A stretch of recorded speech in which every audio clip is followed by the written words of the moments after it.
Top lady পেঁপে বন্ধুগণ, এগুলো হলো সম্পূর্ণ টপ লেডি। এই যে দেখুন এখানে কানা কানা পেঁপে ধরছে। এই যে দেখেন এখানে কতগুলা ফুল আসতেছে, চতুর্দিকে আমার এখানে ফুল আসতেছে। এই যে দেখেন পেঁপে ধরতেছে। তারপরে দিয়ে কিন্তু ভারী বৃষ্টি চলতেছে, প্রচুর বৃষ্টি হচ্ছে আমাদের এখানে চট্টগ্রামে। এই যে দেখুন এখানে আমার আরো পেঁপে গাছ আছে, কিছু পেঁপে গাছ পুরুষ হয়ে গেছে, কিন্তু অনেকটাই গাছ হেলে পড়ে গেছে, বেগুন গাছগুলো হেলে পড়ে গেছে। কারণ কৃষিতে আমার এখন অনেকটাই লস হচ্ছে, সম্পূর্ণ গাছ বৃষ্টির কারণে, অতিরিক্ত বৃষ্টির কারণে পাহাড়ি এলাকায়। কারণ পাহাড়ের উপর থেকে যখন পানিগুলা নামে তখন কিন্তু আমার এখানে গাছের জন্য, ফসলের জন্য অনেক ক্ষতি হয়, অনেকটাই ক্ষতিগ্রস্ত হচ্ছি। তাই আপনাদেরকে বলি, তবুও কিন্তু আমি হাল ছাড়বো না। গত বছরও আমি পেঁপে বাগান করছিলাম, কিন্তু আমি যথেষ্ট পরিমাণে পেঁপে ধরছিল। তাও ভারী বর্ষণের কারণে আমার পেঁপে গাছের গোড়া তে পানি জমে কিন্তু পেঁপে গাছগুলা মারা গেছে।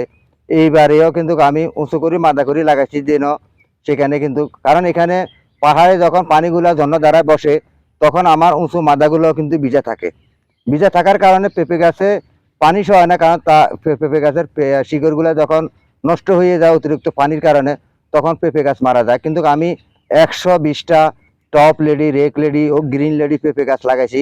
সবগুলা পেঁপে গাছে কিন্তু আমার ফসল আসছে। এই যে দেখুন এখানে আরো পেঁপে গাছ আছে। এই যে দেখুন, এই যে এগুলাতে কিন্তু ফুল আসছে। এই যে দেখেন এগুলাতে কিন্তু ফুল চলে আসছে, এগুলা কিন্তু পেঁপে হবে।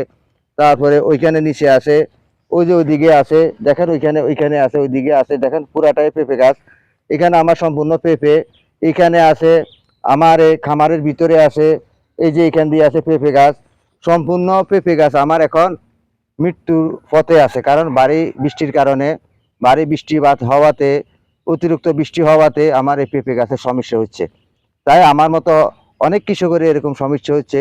তারপরে দিয়েও আমি হাল ছেড়ে দিব না, এর পরবর্তী পদক্ষেপ নিব কি করা যায়।